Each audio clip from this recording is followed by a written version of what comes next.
Well, you have a big fan club. How many people read A Team of Rivals? Anybody? Wow. Okay, we're going to change things a little bit because earlier today I received a letter and I wanted to read it to everybody. It's a letter from Abraham Lincoln. It says, "Dear Doris, I just finished reading your latest book. Of course, it is extremely well written and a real page-turner, but I am a bit disappointed with it. When you were working on Team of Rivals, you told everyone, including me, that you had fallen in love with me, and that love affair went on for 10 years. But I now know you were actually in love with another man, and for a much longer period, and you never told me. I forgive you. I can see from your book why you loved Richard. In his 86 years on this earth, he had extraordinary accomplishments, using to the fullest his beautiful mind. And he made you so happy over so many decades, I guess I was only a one-decade man. I hope as you go forward, you will not little note, but rather long remember your other loves, like Teddy and Franklin and, of course, me. All of us here want you to know that our love of you, by you, and for you shall never perish from the earth. Best regards, Abraham Lincoln." So you frequently get letters from Abraham Lincoln or other people you've written about. Teddy Roosevelt ever sent you any letters or anything like that? I feel like they should send me letters. I lived with them for so long. I lived with those guys more than any other man except for my husband, Richard Goodwin. It takes me so long to write these books. It took me twice as long to write about the Civil War as the war to be fought. It took me longer to write about World War II than that war to be fought. So I feel like they're my guys. I wake up with them in the morning. I think about them when I go to bed at night. I used to feel this sense of embarrassment when I had to move from Lincoln to Teddy to Franklin, and I'd move all my Lincoln books out and make room for Teddy or make room for Franklin. I was afraid they'd be sad that I was letting them go.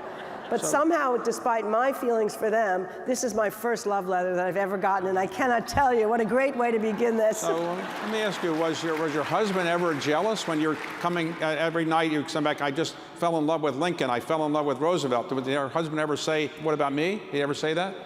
It was a kind of weird thing. You do fall in love with these guys. They become your pals, and you think about them, as I say. I mean, sometimes at night when I'd be wanting to talk to my husband about Teddy Roosevelt, he'd say, let's talk about the Red Sox. So let's talk about this book for a moment. It's an extraordinary book. I highly recommend it. I really enjoyed reading it. But it was an unusual book because I'm used to reading your books about former presidents of the United States, and this is about your husband. And I imagine writing a book about your husband, with your husband, in effect, around, was not easy. Where did the idea come from to write a book about your husband, and why did you want to do that? Well, it didn't really start as an idea for a book. What happened is that my husband had kept 300 boxes of a time capsule of the 1960s, essentially, through our entire married life. They went with us everywhere. They went in storage. They went from one house to the other. They went to a barn. And I never got a chance to really look much into them, although I did glimpse in them every now and then. I saw they were great. He had kept journals, diaries, newspapers, memorabilia, everything. And he was sort of everywhere in the 60s. He was with John Kennedy. He was with Jackie Kennedy. He was with LBJ. He was with Senator Eugene McCarthy in New Hampshire. He was with Bobby Kennedy when he died. So he's sort of like a Zelig or a Forrest Gump figure during that period of time. And I couldn't wait for him to open the boxes, but he was so sad about the way the decade ended, with the violence in the streets, the deaths of Martin Luther King and Bobby Kennedy, that he just didn't want to go backward. He wanted to go forward. Then finally, one day when he turns 80, a couple months later, comes down the stairs singing, "Oh, what a beautiful morning." And I said, "What's going on?" "I finally decided it's now or never. It's time to open the boxes." And this is the way he talked. He said, "If I have any wisdom to dispense, I better start dispensing now." So how many boxes did you have in your basement from your husband? There were 300 of them. Sometimes our houses weren't big enough to keep them, so we went to storage. Then when we got a final house, which had a barn, they came and they lived in the barn. But they were on shelves. They were messy. They had mice in them until finally we got them out. So you've heard the phrase pack rat. So your husband saved everything, right? Menus from places that he'd been, pictures.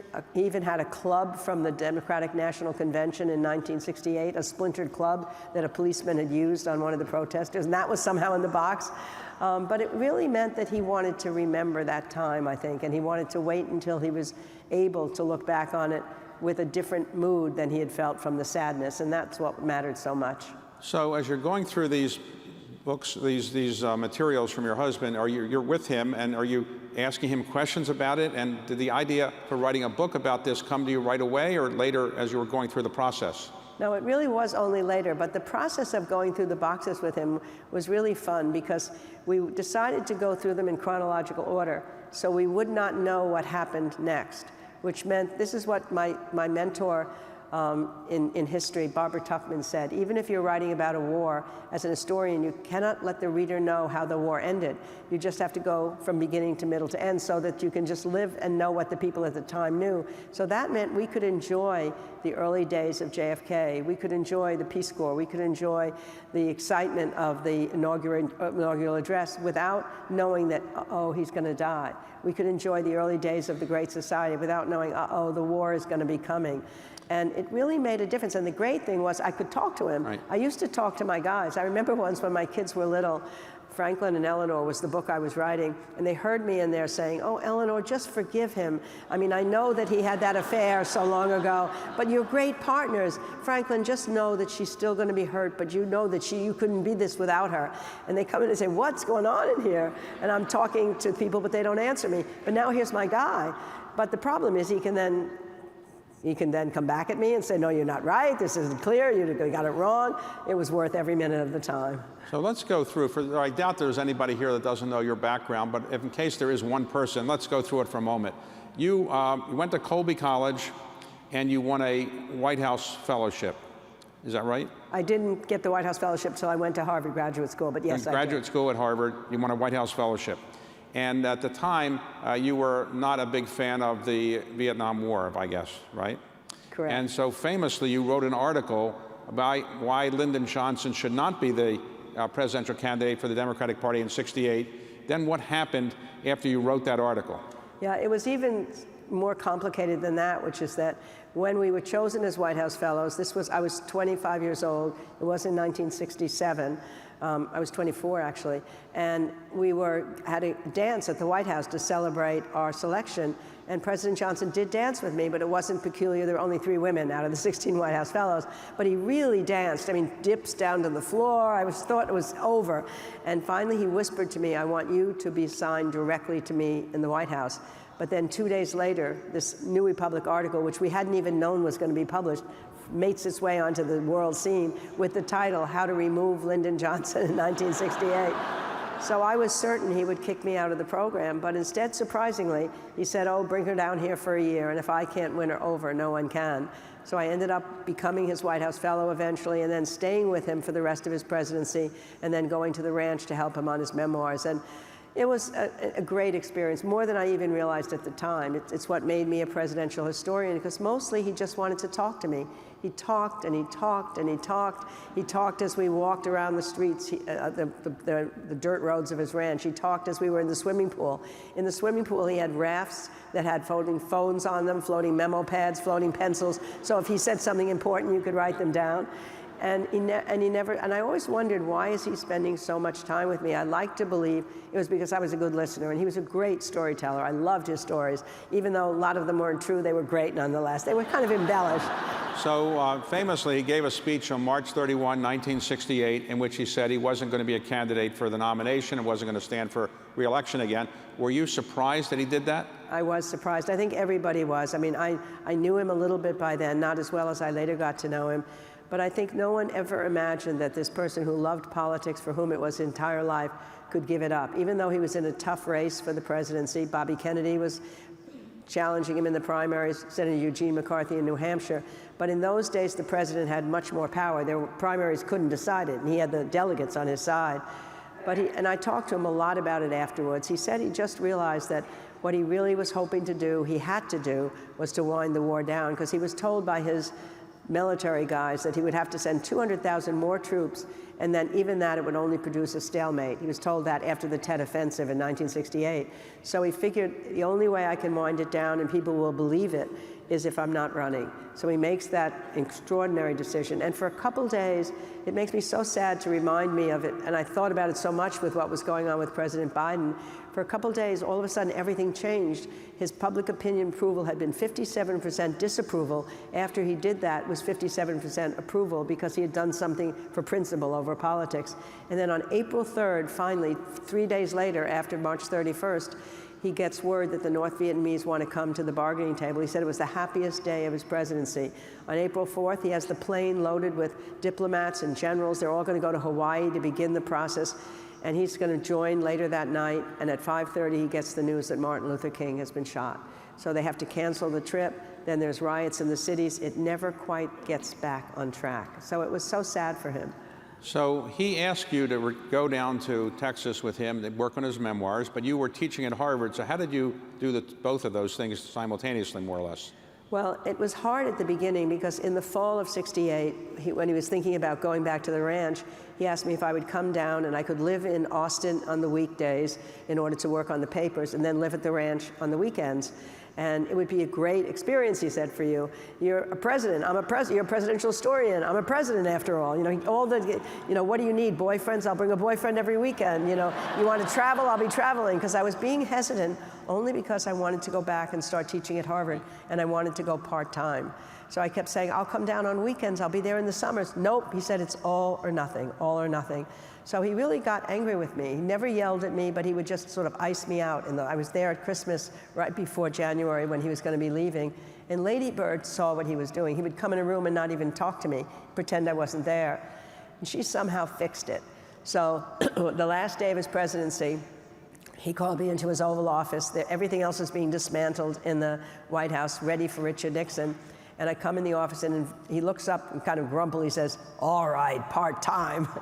So I went back to Harvard, and I needed distance from him. He's such a formidable figure, and it worked out perfectly. So there was the famous Johnson treatment where he intimidated people, and as I understand it, he was 6'3" or so. He would stand next to people. Why would he stand so close to you so you could barely be an inch or two away from him? What was his technique for doing that? I think that was part of exerting power in a certain sense. I mean, for me, it was ridiculous. I'm so short that I'm sort of, can imagine where I am when I'm right up against his chest. But he never really, as I said, there were other people that he could humiliate in public. But then the next day he would send a Cadillac to their door to make up for it. With me, it was either fire or ice. With my husband, he had real treatments. So you worked on the book with him. You came to admire him even though you didn't like the Vietnam War. Let's go to your husband. Let's talk about, before you met him, where was he from and how did he become so famous so early in life? So my husband grew up in Brookline, Massachusetts, and he went to Tufts College, and then he went to Harvard Law School. And one of the things that was wonderful about opening the boxes was I always wanted to know what he was like when he was a young man, because he was 12 years older than me. And I always used to ask him, would I have fallen in love with you if I knew you then in high school or college? And what were you like then? And he would say to me, I don't know what I was like then. I was too busy being me to understand what I was. But I found these letters in the boxes, which his best friend had sent back to him, that Dick had sent to the best friend from Tufts, 50 letters. Letters for a historian are treasure. They're the best things. Some of them were handwritten, some of them were typewritten. And I understood what he was like. I watched him at Harvard. He rose to become #1 in his class, and he became the editor of the Law Review. And I remember this day when I was looking at these letters, and even then he was saying, but I just don't know if I just want to go to a law firm. There's something more I'd like to do, and I'm not sure what it is. I'm chasing a big white whale. And so he was being flown all around the country for one law firm after another. And then I found him saying somewhat arrogantly, it's kind of a burden of choice. I have too much to choose. I can take a fellowship. I can go clerk for a justice, which he did for Frankfurter. And then right after that, I found a picture of the Law Review with him holding the baton in the middle. And there's 60 guys and 2 women. One was Ruth Bader Ginsburg. And then I came running in with the picture. I said, you have a burden of choice. You can decide what you want to do. And she can't even get an interview with a law firm. And he said, no, it wasn't my fault. It wasn't my fault. And, but anyway, then there was another woman there. And I got interested in knowing what happened to her. So I went to see her. She lived in California. She was beautiful when she was young. She was still a stately woman. And I asked her, what happened to you? And she did get a job, actually, that summer with Simpson Thacher, a big law firm. But she wasn't married like Ruth was. She didn't have a child like Ruth did. As soon as she got pregnant, they let her go. That was what it was like back then. But she told me then she finally resumed her career, but 30 years later she went back to Harvard and she went to a class, and it was her contracts professor was there, a new woman, not somebody she'd known before, very young, wearing a short dress, wearing boots, and very pregnant. So progress had happened. So when did you meet your husband? You had already left the White House. You were a fan of Lyndon Johnson despite the Vietnam War, but you admired him. When you met your husband, he was already disaffected from Lyndon Johnson, right? Right. What had happened is that even though Dick's major work with Lyndon Johnson had been to work on civil rights, to work on the Great Society, I've got to tell you the story of the Great Society. There's an origin of the Great Society. I'll tell it now. Is that okay? So anyway, so what happened is after Dick had worked for John Kennedy, he was one of the few John Kennedy people that went to LBJ's, because there was a real fault line between the Kennedys and the Johnsons at that point. But Johnson, we found out by listening to the tapes with Bill Moyers, had a conversation with, it was so much like you fly on the wall. We play this tape, and here's Johnson talking to Bill Moyers. This is in March of '64, so Kennedy's dead only 4 or 5 months. And he said, I need a speechwriter here, somebody who can put sex into my speeches, somebody who can put rhythm into my speeches, somebody who can put Churchillian phrases into my speeches. Who could that be? And Moyers said, well, the only person I know is Dick Goodwin, but he's not one of us, meaning he was a Kennedy. But nonetheless, Johnson did call him over, and he became Dick's main speechwriter. And about a month or so later, Moyers comes to see Dick, and he said, the president wants to talk to us. He wants a Johnson program now. He's getting the civil rights bill through of Kennedy's. He's got the tax bill through, and it's time for the Johnson agenda. So Dick said, are we meeting him in the Oval Office? He said, no, we're going to the White House pool. So they get to the White House pool, and there's Johnson side-stroking naked up and down the pool. Dick said he looked like a whale going up and down.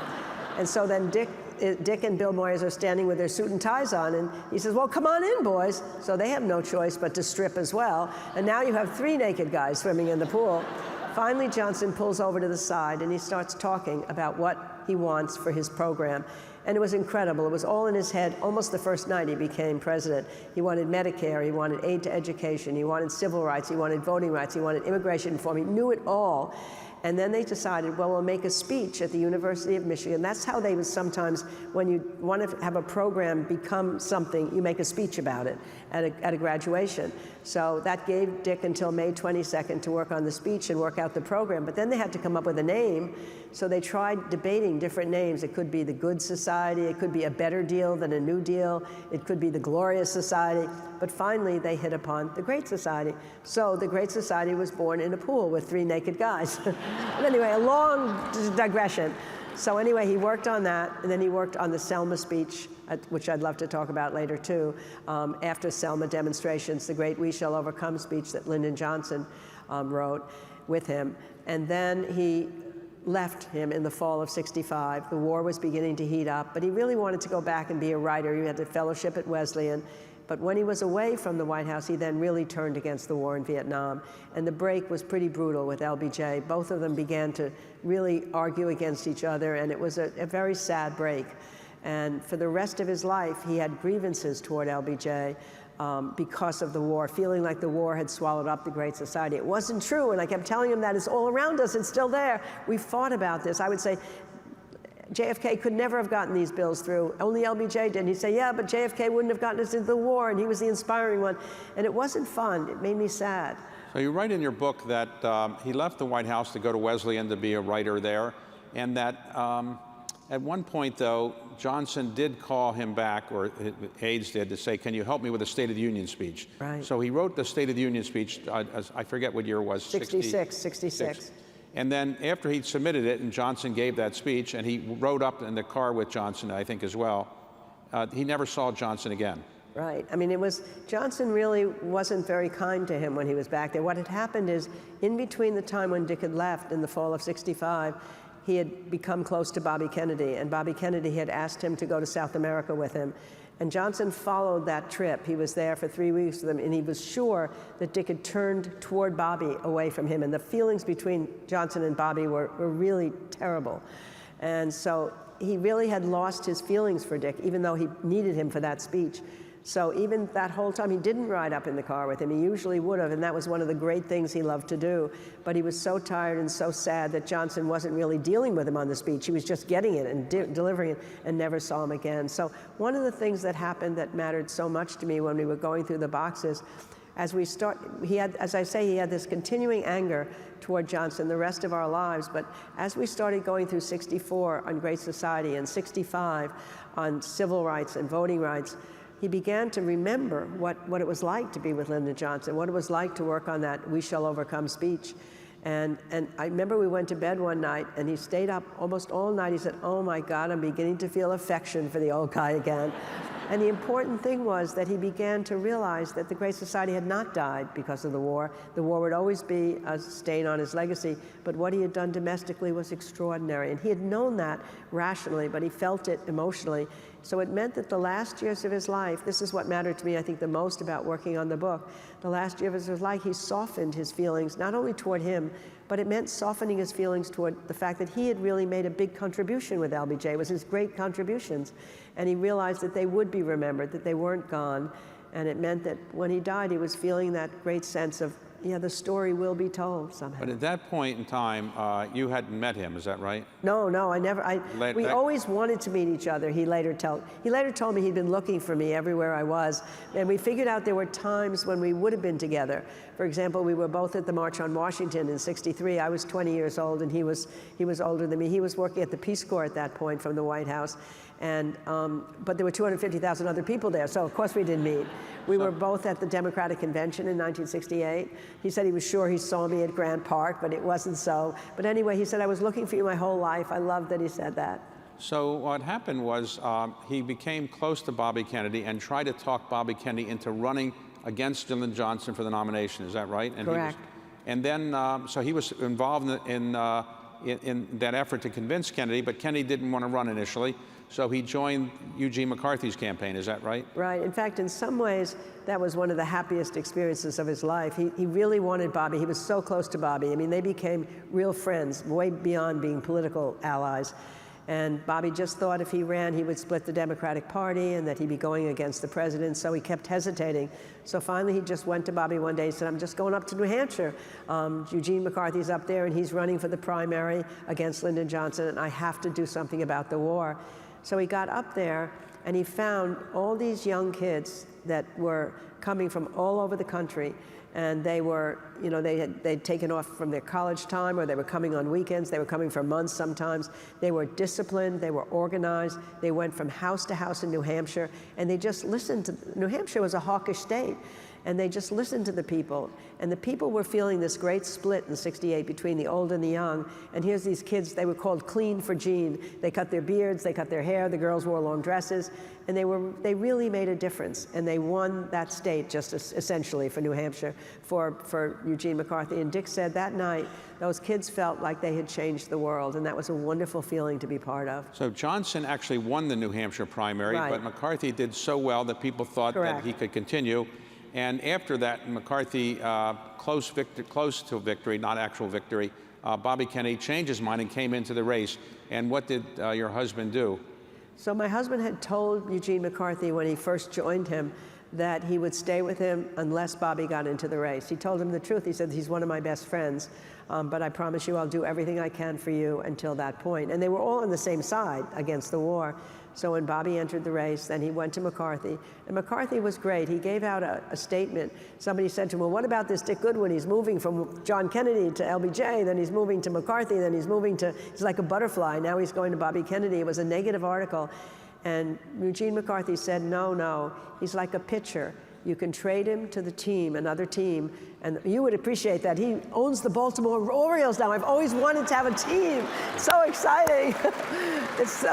You think he's important as an incredible businessman and a historian, and this is it for me. I mean, I'm so excited. But anyway, what? Sorry. So Bobby Let's Kennedy. see, it's going to get me on track. Wait, I promise I'm Bobby going to... Kennedy, he joins the Bobby Kennedy campaign, but then tragically... No, I didn't make my point about the pitch. So what happens is, he says he's like a pitcher. You can trade him to another team, and he'll make his first start brilliantly, but he'll never give up the secrets of the team before. So that was a great thing to say. All right. That's how I got into Baltimore. You see, there was a reason. I got it. But Bobby Kennedy's tragically killed in June of 1968, and so what did your husband-to-be do? Did he go back to the McCarthy campaign? So what happened is, yes, he was with Bobby when he died. Actually, he was in Los Angeles at the Ambassador Hotel, and they were supposed to meet right after Bobby gave his victory speech, because Bobby did win the California primary. And he had watched him go through turmoil. He had lost the Oregon primary, first time a Kennedy had presumably lost. And he was terrific that night, Dick said. He went through the plane and he said, "This is my fault. Don't let anybody else take responsibility." And he then strengthened him. He came to California, won that race, and was going, they were all going to celebrate afterwards. And then, of course, he died. So for a while, Dick didn't know what to do, but he decided, I better just get back in the fight about Vietnam. So he went back to McCarthy, and he was put in charge of the peace plank at the Democratic Convention. So we're both there. Here's another place where we both were. I was just there on vacation. It was my vacation from the White House, and my friends were all anti-war people. They were there, and I was staying with them in a suite. There were about 6 of us in a hotel, not in the center. We couldn't have that, but further away. And Dick was there, he was there officially mobilizing the peace plank. But I remember so clearly, and I've thought of it so much in this last week with what was going on at the Democratic Convention, on a Tuesday night of the convention, so it starts on Monday, on Tuesday night was LBJ's birthday. And he was supposed to go to that convention. He was hoping he would give a valedictory speech, just like Biden was able to do at his convention. And he had prepared it, and that morning he was still working on it. And he was told then by Hale Boggs and his people there, "You cannot come. The turmoil is here. The protesters and the police were already having skirmishes and fights, and it'll only create turmoil, so you better not come." So I was with my friends watching that night. We'd been out at Grand Park and running around during the days, and then we came home at night, and somebody called and said it was the president calling for me. And I said, I thought it was a joke. And I picked up the phone, and it was Lyndon Johnson. I thought, oh my God, he's going to ask me to do something officially for him. What am I going to do? And with all my anti-war friends there. And then he said, last week, I have a favor to ask you, he said, then I'm getting strong. He said, last week when you were at the ranch, you borrowed my flashlight, and I can't find it. Where is it? It was so embarrassing. So anyway, so I told him where the flashlight was. And then I said to him, well, how are you? And then he said, and then all of my empathy got aroused. He said, well, how do you think I am? I've never felt lower in my life. I was supposed to go to my convention. These are my party, 40 years, and 4 years previous when he won the convention in Atlanta, they had a huge cake for him, the 300-pound cake in the face of a map. Now they were going to have another cake for him, and he said, I never felt lower, I said, in my life. So then I just suddenly felt a realization of how sad it was for him.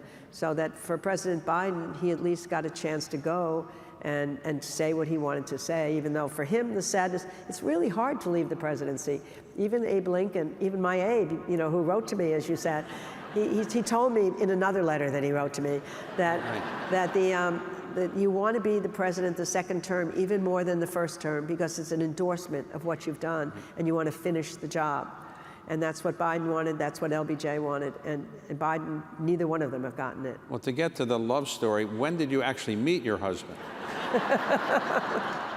So he comes to Harvard in 1972, and I'm a young assistant professor, and we hear that he's coming because I was in the Institute of Politics, so we were all nerdy people. We knew who all these guys were. I knew he'd worked for Kennedy. I knew he'd worked for Johnson.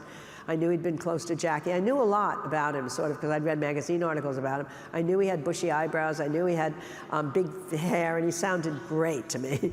So anyway, but I'm in my office, and all of a sudden he just walks in and sits down in a chair, and he says, so you're a graduate student, right? I said, no, I'm an assistant professor, and I tell him all the things. He, of course, knew. He said, I know you worked for Lyndon after I left.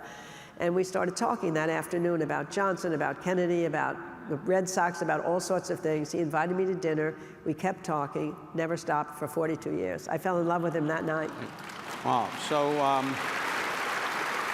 and you have with your husband 3 sons? We have 3 sons. We do indeed. Any of them in the political world, or? Well, no, but they all, our oldest son, Dick's son from his first marriage, his first wife died, is the only one of us who's a technological genius. He's a software engineer in California. But my middle son became a high school teacher in Concord, Massachusetts, where we lived. And he was such a great teacher that I would walk around Concord and people would say to me, well, you used to be important, but my kid had your kid. I was so proud of him. And then my youngest son, Joe, went to Harvard, and after graduating in June of '01, after September 11th happened, he joined the Army the next day. And with no training in the Army beforehand, had to go to basic training, officers candidate school, served in Iraq, 2 tours of duty, earned a Bronze Star, came out, was called back to Afghanistan as a captain, came out, but would say that nothing mattered more than the pride of taking his platoon through combat. And he's a big proponent of a national service program. He said that in that platoon there were kids from all different parts of the country, and they all had different ideas politically, and they all got along because they had a common mission. So that if you could have kids take a gap year after high school and go to a different part of America, from the north to the south, from the country to the city, and have a mission that they're doing in common, then maybe we could heal what Teddy Roosevelt warned, that the biggest threat to democracy would be if people in different sections, parties, and regions began thinking of themselves as the other rather than as common American citizens. And that's what I think a national service program could do. So what is it like, you and your husband lived for much of your married life in Concord, Massachusetts, and you have 2 writers writing books during the day. Do you ever look over his shoulder what he's doing, or do he look over your shoulder? And at the end of each day, do you just go out and have dinner somewhere in Concord? Yeah, it really was a ritual to the day. I mean, luckily, I woke up earlier than he did. I love waking up early. I get up at 5:30, and I used to go downstairs to the study where there was a fireplace and a rug and all the things I needed to work. And I could work until he suddenly came roaring down the stairs, time for breakfast. He would come maybe at 7:30 or 8 at the top of the stairs, here I am! And then it was time for me to go out and get the newspapers and get the breakfast ready. And we'd talk at breakfast and we'd read the newspapers. And then he would go to his study on the other side of the house, I would go to mine. But we'd come together at lunch, and he would read what I'd written, I would read what he was doing. He wrote a play about Galileo and Pope Urban VIII in those later years. It was put on in England and then in Boston, which made him really, really happy. And then I'd go back in the afternoons. He would then more likely read in the afternoons. He loved reading novels, and he loved reading science. But then we did go out to dinner. We went out to dinner every night once the kids were gone from the house, even though they lived nearby, but I wasn't cooking anymore. We had a bunch of friends in Concord who would always go to the same bars every night. So we knew we'd go to the Colonial Inn on Thursday, we'd go to Fiorello's on Tuesday, and we'd all be there together. So to be honest, after Dick died, it was one of the hardest things. I moved. I couldn't stay in our big house in Concord. We had 10,000 books there. I didn't know what to do with them. Finally, the Concord Public Library took 7,500 of them.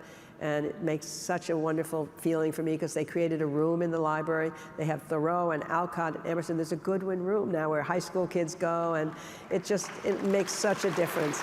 So you now live in Boston? So I moved into Boston, and then I came into Boston just at the time of the pandemic. And you couldn't go out to dinner, and the whole schedule got redone. Luckily, my son Joe lived in the same building, so he now has 2 kids, had 1 then and a wife, so I was able to have dinner with them every night. And you have how many grandchildren now? 4 grandchildren. 4. And what do they call you? Doris. Doris. Yeah. My 2 girls my older ones call me Dory, but the little boy, Doris. I love that. They called Dick Dick. What happened is that we had our house in Concord was in Main Street when the kids were in high school, and we were right in the center of the town, so it was the house where everybody came. We had a pinball machine. We had one garage that had been turned into a billiard tables, and I loved having all the kids there, and we had a pool that we called the Robert Redford Pool because we got the chance to get the pool because of the option on the movie, that quiz show that my husband was the investigator of the rigged television quiz show. Some of you may remember $64,000 Question in 21. It was made into a movie by Redford. So it was the Redford Pool because that was it. And so kids were there all the time, and we knew the kids, and I loved that feeling of being part of their high school life. So we didn't cover yet, in the time we have remaining, what was it about your husband that made him so important to John Kennedy? He graduated from Harvard Law School, clerked for Frankfurter, but how did he get a job at the White House, and what was his skill that made John Kennedy so enamored with him? He really was maybe one of the best public writers. I mean, that's what somebody said about him after he died, Califano, that there's several people who worked in the White House thought he was able to put words for a president onto paper that had history, emotion, and meaning, and a sense of movement forward. I mean, the most important moment of that for Lyndon Johnson was that after the Selma demonstrations took place, when the Alabama state troopers went right after John Lewis and the peaceful protesters, and we all saw it on television. I remember being with my friends watching it and thinking, this can't be the country that's America. This thing is happening.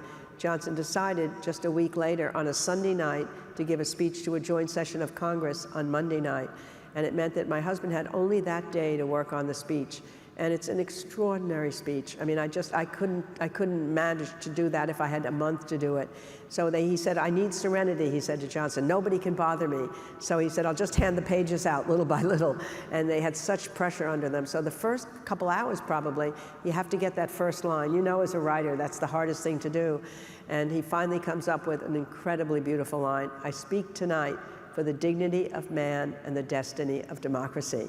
And then it goes on, every now and then history and fate meet at a certain time in a certain place. So it was in Lexington and Concord, so it was in Appomattox, so it was last week in Selma, Alabama. And then he said, this is not a Negro problem, not a white problem, not a Northern problem, not a Southern problem. It is an American problem, and we are met here tonight, not as Republicans and Democrats, but as Americans to meet that problem. And then as Dick got up to that point in writing the speech, he went out to smoke a cigar. He just had to get out of the office. And in the distance, he heard some kids singing, We Shall Overcome. So he came back in and he wrote the words that now they call it the We Shall Overcome speech. He came back in and Johnson then would say, but even if we solve the problem of voting, there's still a long way to go to overcome bigotry and prejudice of a century. But if we work together, and then he paused and said, we shall overcome. And the audience jumped on his feet. People were crying because what it meant was that the outside movement, the civil rights movement, that was the anthem of the civil rights movement, was now reaching the highest councils of power in the government. And when an outside movement reaches the inside power, that's when change happens.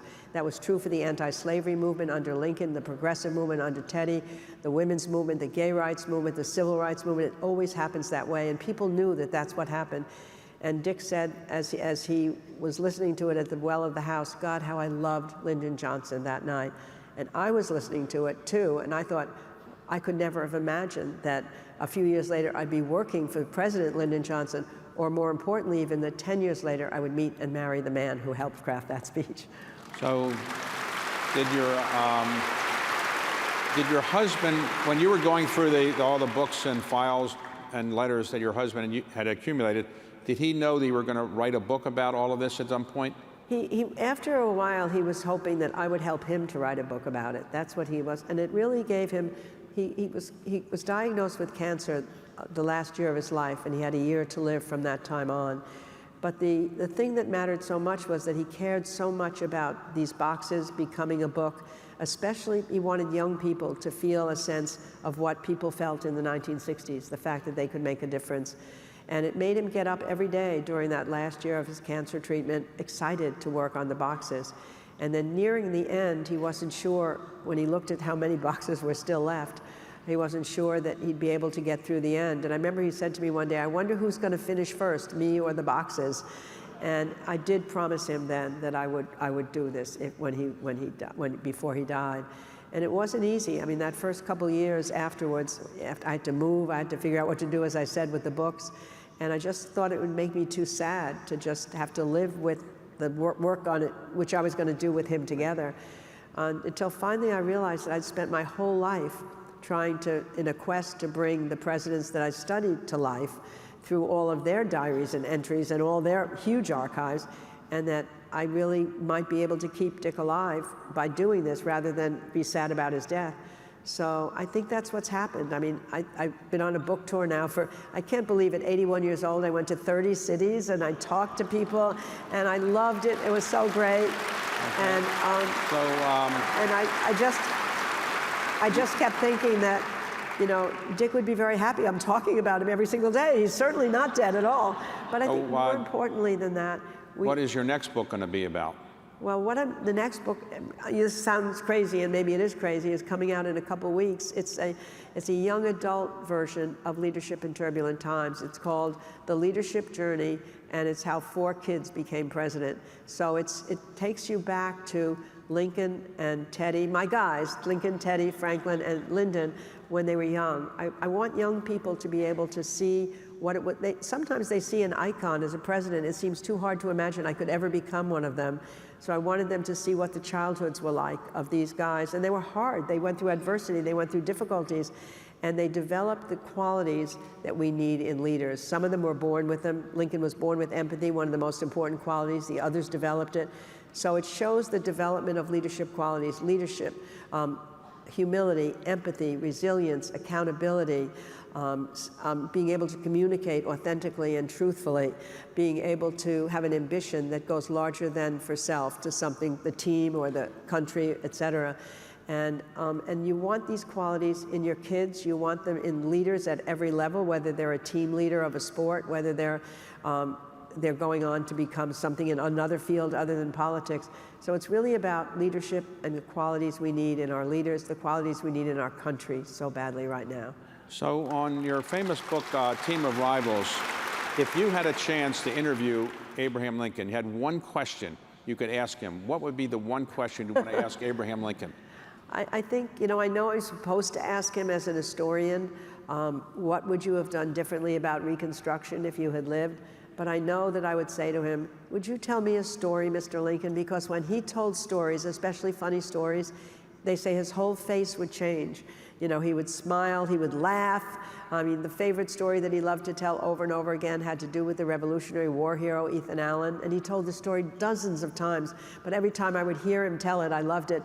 And Ethan Allen went to Europe right after the war. He went to Britain, and they decided they would embarrass him by putting a huge picture of General George Washington in the only outhouse where he'd have to encounter it sooner or later. They figured he'd be pissed off at the idea that George Washington is in an outhouse, but he comes out of the outhouse not upset at all. They said, well, didn't you see George Washington there?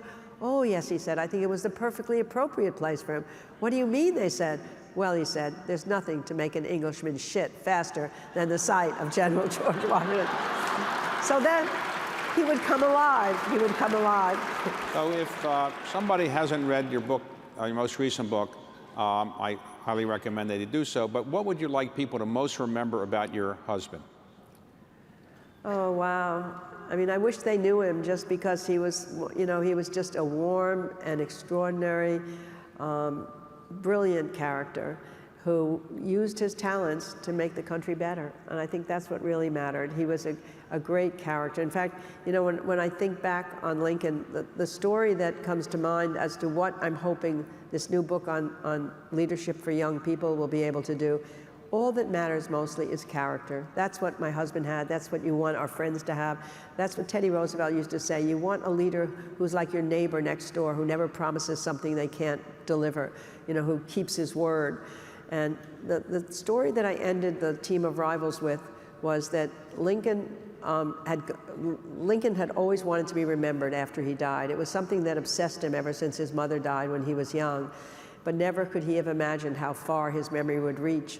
And what allowed me to tell that story at the end of Team of Rivals was that the great Russian writer Leo Tolstoy met with a New York reporter and told about the fact that he'd just come back from the area of the Caucasus where there are a group of wild barbarians who never left that part of Russia. They were so excited to have Tolstoy in their midst that they told him they said, tell us the stories of your great leaders that you've known. So Tolstoy told about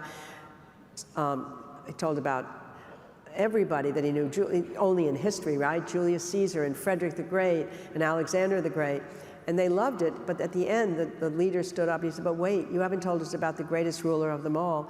We want to hear about that man who spoke with the voice of thunder, who laughed like the sunrise, who came from that place called America that is so far from here that if a young man should travel there, he'd be an old man when he arrived. Tell us of that man. Tell us of Abraham Lincoln. Tolstoy was stunned to know that Lincoln's name had reached this far. He told them everything he could about Lincoln. And then the reporter said to Tolstoy, okay, so what made Lincoln so great after all? He said, well, Well, he wasn't as great a general as Napoleon or Washington, maybe not as great a statesman as Frederick the Great, but his greatness consisted in his morality and his character, the ultimate standard for our leaders. That's what I want to have this new book here. That's what all my books are really about, are people who are characters, and what character means is a good person as well as a great leader. Oh, thank you for a great story. So thank you very much for the book, Thank you. thank you for being here today. Great. Thank you all. Thank you so much.